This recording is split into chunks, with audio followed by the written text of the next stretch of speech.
You're watching All 24 News World News Program. To the headlines.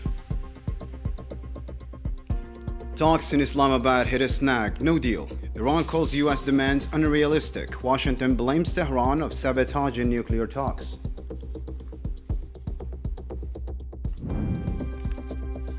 Trump announces a full naval blockade of the Strait of Hormuz. Iran warns the U.S. against wrong steps and threatens a harsh response if American ships get close.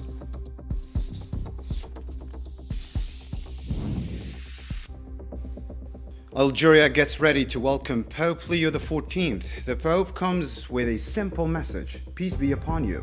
The unprecedented visit aims to strengthen interfaith dialogue in the heart of the Mediterranean and Africa.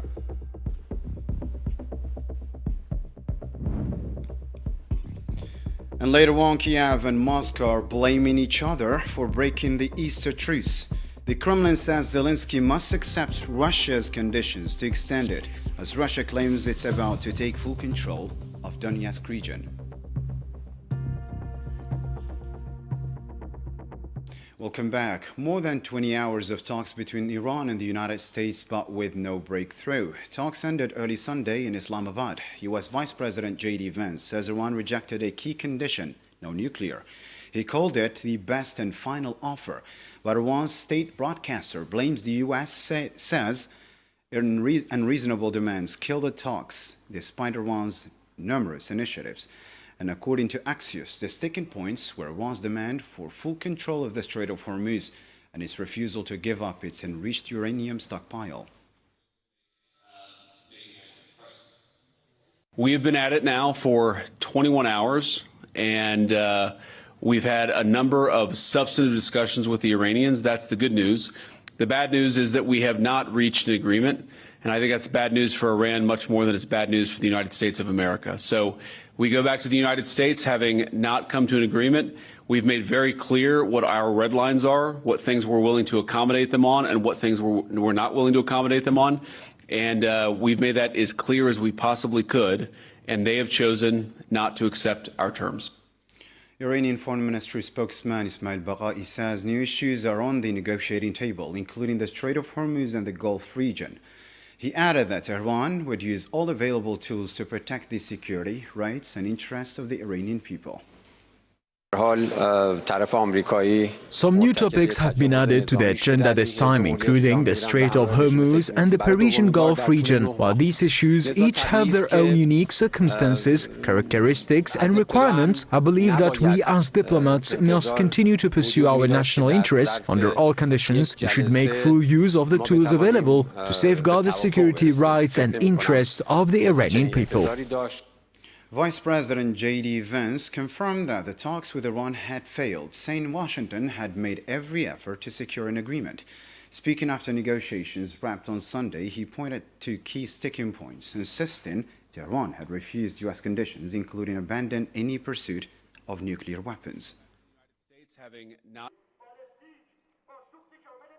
We need to see an affirmative commitment that they will not seek a nuclear weapon, and they will not seek the tools that would enable them to quickly achieve a nuclear weapon. That is the core goal of the President of the United States, and that's what we've tried to achieve through these negotiations.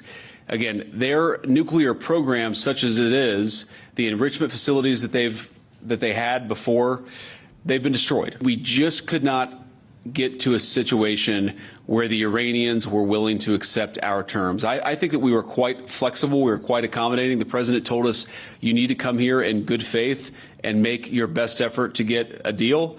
We did that. And unfortunately, we weren't able to make any headway.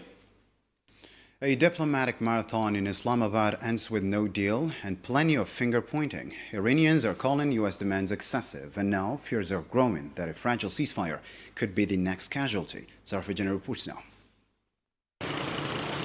Negotiations at an impasse and the population disappointed but unbowed. After a 21-hour marathon in Islamabad, the peace talks that had the world and Iran in particular holding its breath collapsed without a consensus. It is a failure that Iranians lay squarely at the feet of the United States, citing interference and demands deemed both inappropriate and excessive, most notably regarding access to the Strait of Hormuz.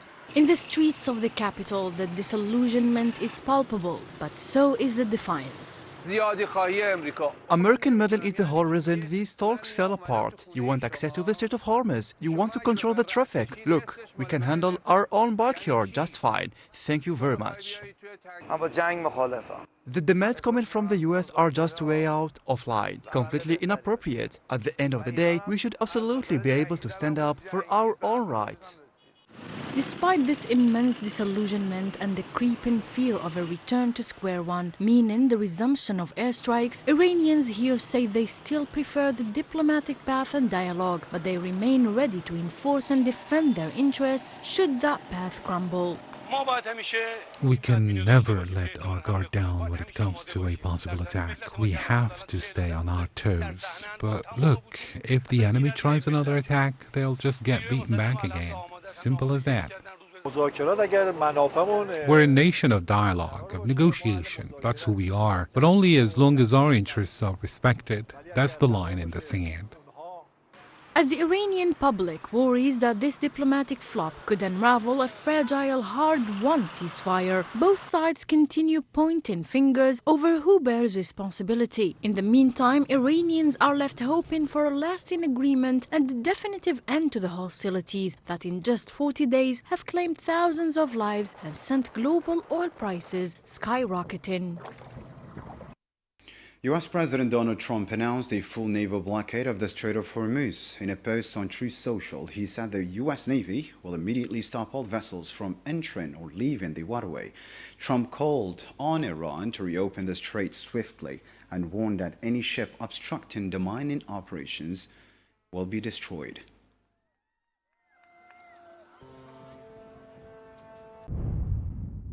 Iran promised to reopen the Strait of Hormuz but failed, causing global concern. The US plans a naval blockade intercepting ships and removing Iranian mines. It warns that any attacks will be met with force and urges Iran to reopen the waterway immediately. For its part, Iran's Revolutionary Guard Corps Navy has warned Washington that any misstep could trigger deadly clashes in the Strait of Hormuz. State-linked Fars news agency has released drone footage showing the current situation in the area, as the Guard reiterated that maritime traffic in the waterway would remain under its full control and regulation.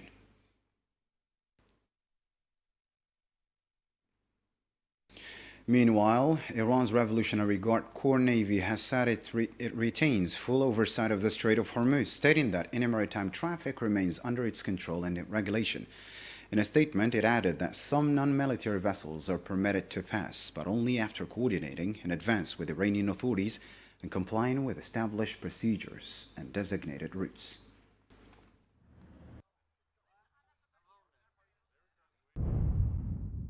We impose a smart and effective control of the Strait of Hormuz and affirm that maritime traffic in the strait is subject to our supervision and our own regulations. We allow some non-military vessels to pass through the strait, provided there is prior coordination with Iran and in accordance with the rules we set. The IRGC is warning the U.S. of a strong response if its forces gets anywhere near the Strait of Hormuz. It denied reports that American warships had passed through the strategic waterway.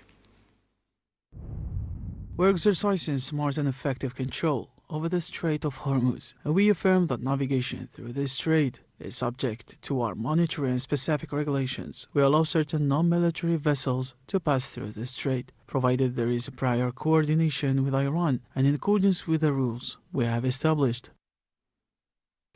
In Lebanon, the health ministry said 35 people were killed and 152 others, including children, were wounded in Zionist airstrikes over the past 24 hours.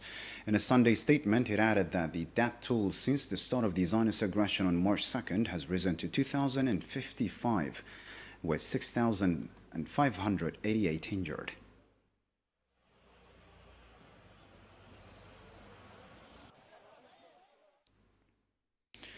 In Beirut, the talk is of ceasefires and negotiations, but for the thousands of displaced families now sheltering in tents along the city's promenades, the future is anything but certain.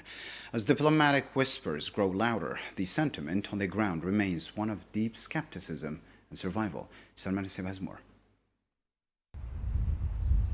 Under this tent, a father watches his life scroll past his eyes, a cigarette in one hand, coffee poured into a plastic cup. He clings to memories. For him, the future remains painfully uncertain.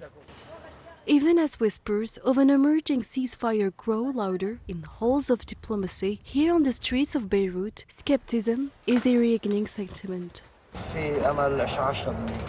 There is maybe 10% hope that these talks actually go somewhere. 10%, that's it. Because look, let's be real, the US and Israel, they pulled the rug out of under you. They negotiate one thing, and then suddenly we're talking about something else entirely. I mean, just look at what happened. They had a ceasefire, Lebanon was supposed to be included, and then poof, in a split second, the whole thing shifts and we're cut right out of the deal. God willing, something comes through, just to give people some relief, you know, so we can stop losing more young guys. Because every single time a young man dies out there, even if we never met him, it burns a hole right through your chest, our heart ache, and our eyes can stop crying too.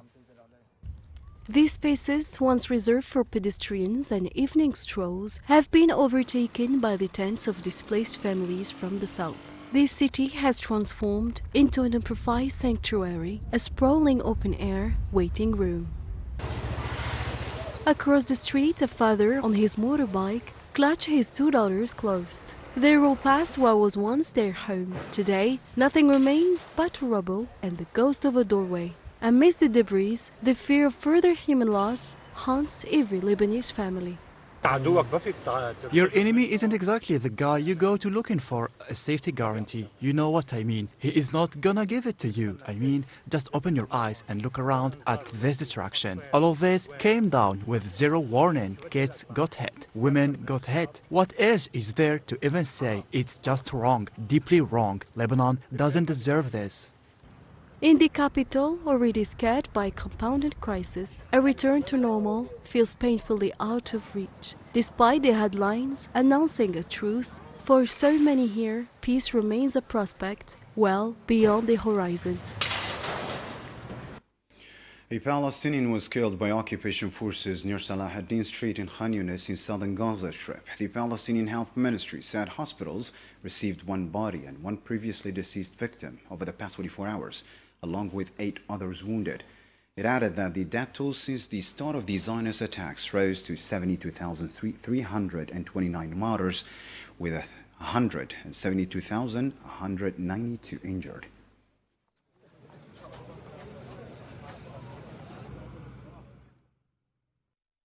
Another story making headlines tonight. The eastern Algerian city of Annaba completed final preparations to host Pope Leo XIV. The city was set to welcome him at the Church of St. Augustine at the ancient site of Hipporegis as part of an official program focused on dialogue and cultural and religious coexistence.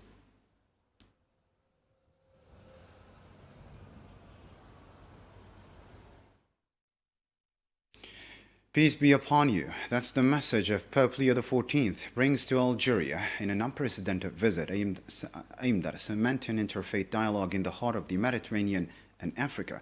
More on this story with Yasin Arkti this time. The historic visit of His Holiness Pope Leo XIV to Algeria is unfolding as an exceptional pilgrimage, one that signals a shared commitment to anchoring the values of peace and coexistence. As the first pope ever to set foot on Algerian soil, Leo XIV, the spiritual heir to St. Augustine, is transforming this journey into a symbolic bridge spanning cultures and faiths. From the majestic Great Mosque of Algiers to the centuries-old basilicas of Hippo, this is far more than diplomatic protocol. It is a living testament to human fraternity in motion, positioning Algeria as both a launching point for a message of universal hope and an essential crossroads for global interfaith dialogue. The visit slogan, Assalamu alaikum, peace be upon you, speaks to a profound philosophy. According to the president of the High Islamic Council, peace is no longer a mere aspiration, but a civilizational necessity for preserving the existence of nations and protecting the values of goodness and cooperation. The visit carries deep human, historical and spiritual dimensions, anchored firmly in the legacy of St. Augustine, who grew up on this very land and stands as one of the great pillars of human thought. Pope Leo XIV walks in the footsteps of Saint Augustine, the towering figure of Christianity, born in what is now Algeria, a land still dotted with signs that bear witness to his life and work. There is the place of his childhood, his youth, his hometown, present-day Soukaras, where nothing remains except an olive tree that the local population still reveres. There is also Madour, where he went to school, then a period of his life spent in Italy, followed by a moment of conversion at a certain stage in his career, and finally his return to Algeria. There, it is mainly Hippo Regius, modern-day Annaba, the city where he served as a bishop for many years, to rediscover the sites and places where he once walked. One can still find them in Hippo, in Annaba. Roman roads have been preserved, as well as parts of the city's water drainage system. Churches have been uncovered, along with numerous remains. So when Pope Leo visits this site in Annaba, from the hilltop where the basilica stands, he will see stones, and he will see places connected to that history, even as far as Kalama.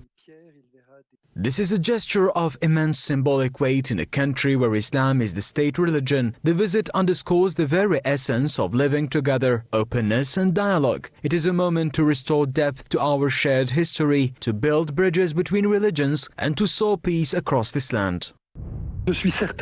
But precisely in this sense, Pope Leo XIV can be seen as a continuator of St. Augustine. As the successor of Peter, he also carries forward the legacy of St. Augustine. Algeria, in turn, can serve as a powerful platform to echo a message, one that notably includes the pursuit of peace. A pilgrimage of peace on the lands of St. Augustine, a journey not merely of symbolism, but of substance, one that reaffirms that dialogue between faiths is not only possible, but essential for Algeria and for the world. Algeria and Spain have agreed to hold an economic forum in Madrid and set up a joint business council.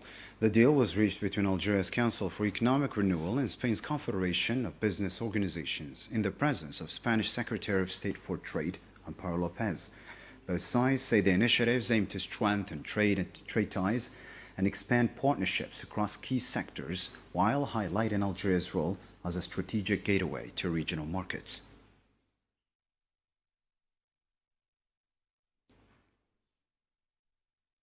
The Algerian Army Gazette called for stronger national unity and a cohesive domestic front during a sensitive period.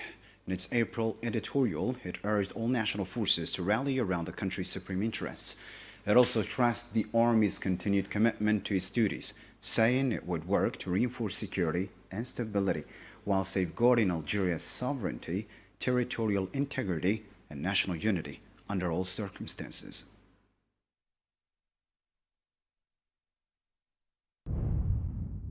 Undoubtedly, this sensitive state requires more than ever a solid national unity, a strong, harmonious and cohesive home front, and the rallying of all vital national forces around the supreme interests of the nation. A phase in which all honorable Algerians continue to fulfill their noble national responsibilities. Among them are the sons of the People's National Army, who continue to perform their noble duties with unwavering determination, dedication and competence. They inherit the noble values of their ancestors generation after generation, following in their righteous footsteps, proceeding with unwavering determination and an indomitable will to strengthen the requirements of security and stability, endowed with the virtues of loyalty, sacrifice and courage, and to consolidate the peace and tranquility that our country enjoys, and to safeguard its national sovereignty and preserve its territorial and national unity, whatever the circumstances.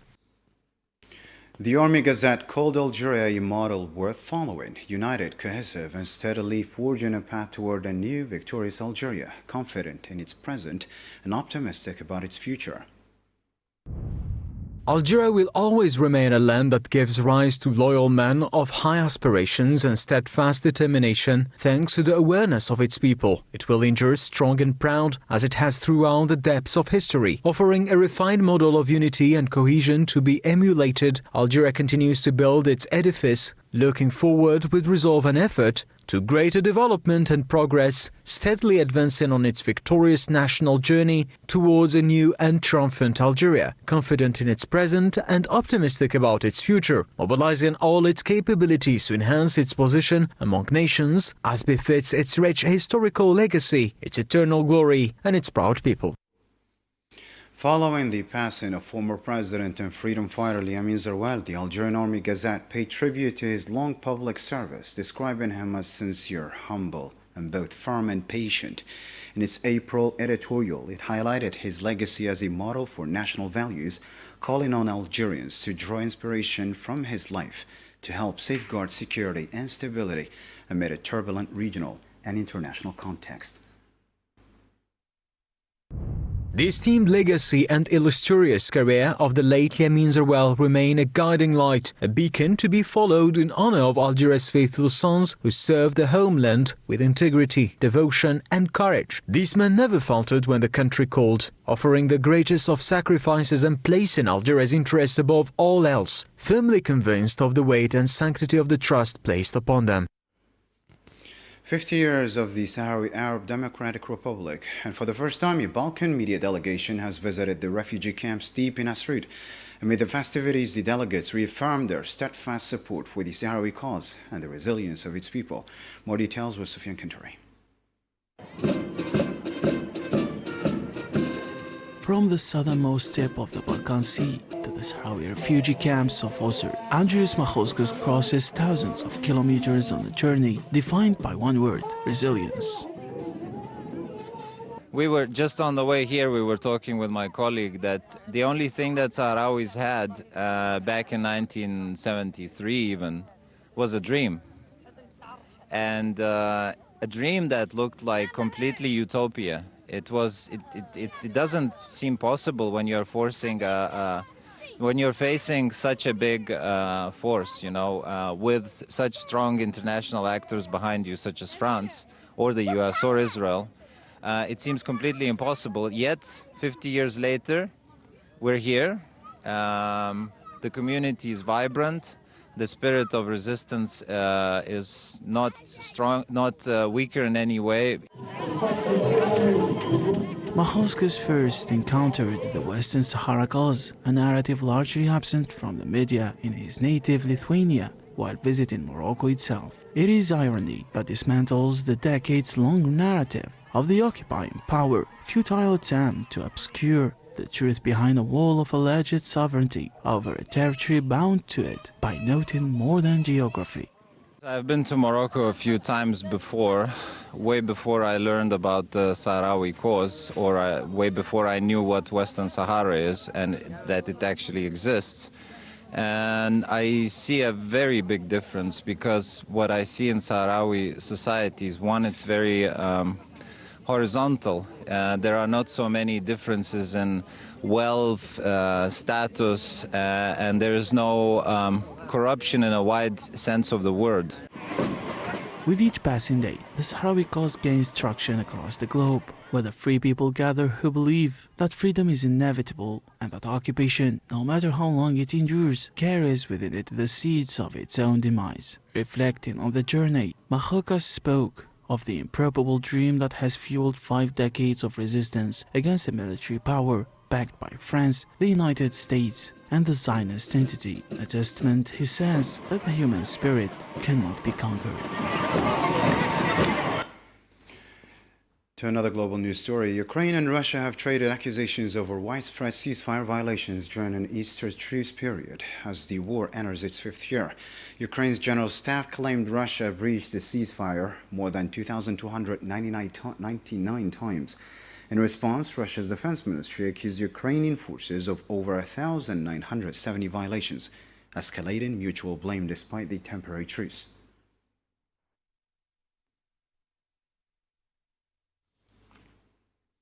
The Kremlin has linked an extension of the Easter truce in Ukraine to President Volodymyr Zelensky accepting Moscow's conditions. Spokesman Dmitry Peskov said Zelensky should show courage and agree to Russia's terms.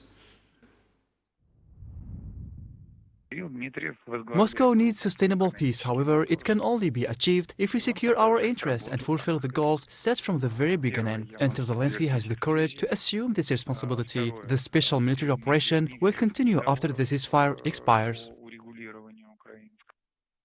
Russian presidential spokesman Dmitry Peskov said Russian forces controlled less than 18% of Ukraine's Donetsk region. In comments on Sunday, he indicated that fighting would continue after the Easter ceasefire ended later in the day. He also said that any peace negotiations would be complex, sensitive, and slow, following Russia's military entry into the Donbass region.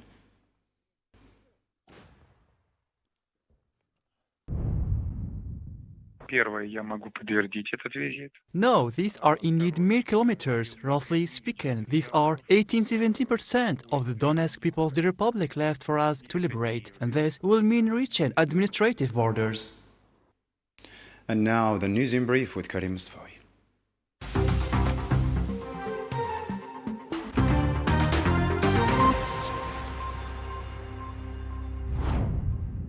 The UNHCR representative in Sudan, Marie-Hélène Verny, warned that Sudan is experiencing the world's largest displacement crisis as the war enters its fourth year. She confirmed that approximately 14 million people have been forced to flee since the beginning of the war, with 9 million still internally displaced within Sudan, while 4.4 million have crossed borders into neighboring countries.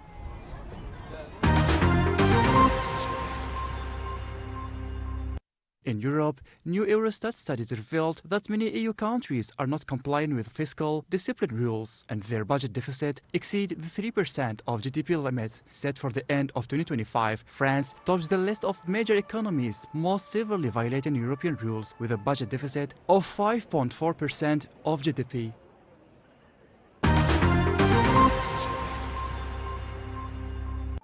In Nigeria, at least 21 people were killed during clashes between villagers and armed gangs in Zamfara state in the northwest of the country. Local media said the violence reportedly broke out after residents refused to pay imposed taxes, though authorities say investigations are still ongoing.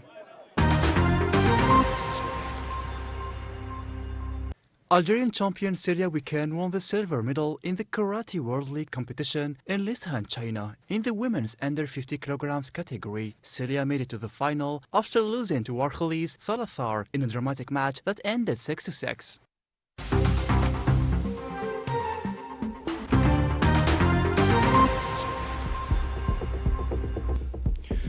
And that's all for tonight. Thank you for tuning in. See you next time.